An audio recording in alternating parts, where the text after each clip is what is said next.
Happy Tuesday, everybody. Hey, we got some things to talk about today. There's going to be some major problems coming down the pipe. So far, we've had at least 14 refineries been damaged in the ongoing conflict in the Middle East, as well as many major, and I mean world-leading major refineries have been shut down, along with some natural gas refineries as well. And then you throw in on top of that the fact that the strait is pretty much shut off. I think they're letting some Chinese ships through, but that could cause a problem as well. So what we need to talk about is what's going to happen due to all this. Well, the most obvious thing and the thing that we all expect is the first thing that's going to happen is the gas prices are going to go up, and probably up and up and up and up and up and so on and so forth. Now, that's bad enough because, the economy's already strained, and if gas prices go up, then groceries are going to go up, and et cetera, because, everything you buy gets there on a truck that takes fuel. So fuel costs go up, shipping costs go up, prices, everything go up. Now, that's just the first effect.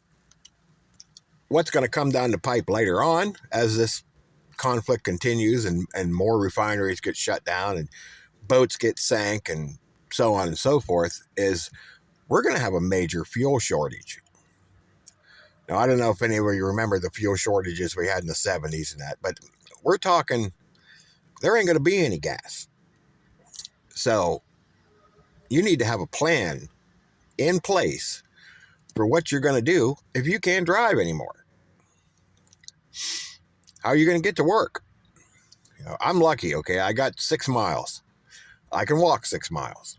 If I have to, I can bring the big old 15-passenger van over here to work and park it here and spend the night in the van a few nights and then just walk home and leave it here. It's basically almost like a camper. So I can do that. My wife works maybe a half a mile from our house, so she can walk to work. What if you work an hour away? How are you going to get there?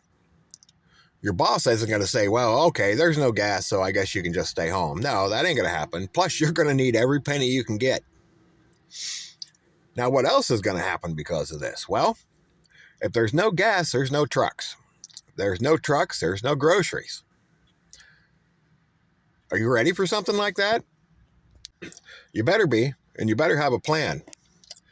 I was talking to Mrs. OVP about it today, and we just pulled the trigger and bought a skid of freeze-dried food. Now, we already had probably minimum 6 months worth. I'd say probably 9, but let's just say 6 months. So, yeah, we did it. Now, what happens? What am I going to do with all that if nothing happens? If everything just happens to work out and goes back to normal? Well, I'm going to eat it. That's right. I'm going to eat it. I'm not going to go to the grocery store for a while, and I'm going to pay off the credit card bill that I used to purchase that skid of freeze-dried food. So it'll all work out in the end, right? Because I got a plan. You need to have a plan. This is going to get bad. Now, there's going to be some people that are going to say, hey, OVP, but we're drilling here, man. We're pumping out the oil like mad. We're drill, baby, drill. Yeah, okay. Where do you think that oil is going to go if we're in a major conflict in the Middle East? It's not going in your gas tank.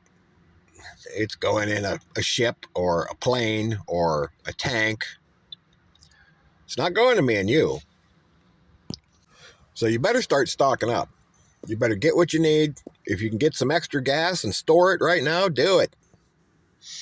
Because I'm telling you, there's a big shortage on the way. And of course, the mainstream media is not telling you anything about this because they don't want you to know. They don't want you to panic, right? Government's going to tell you everything's fine. Oh, don't worry, they'll come and save you, right? Government ain't saved anybody in 250 years. They ain't about to start now. So listen, you better be ready. You better have a plan. You better have a backup plan.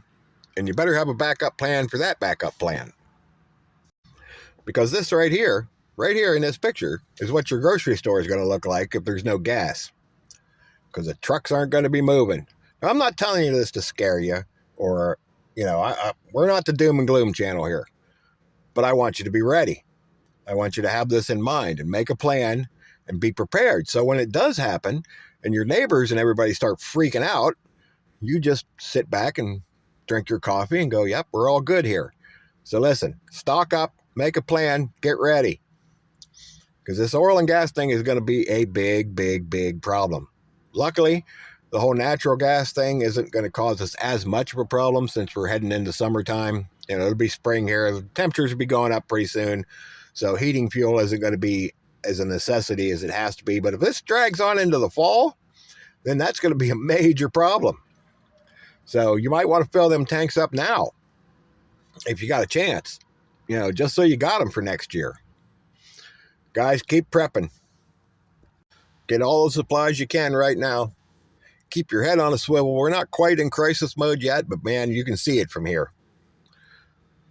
So keep doing the things. Don't wait for it to come, because it ain't going to wait for you. This is OVP. We'll see you on the next one.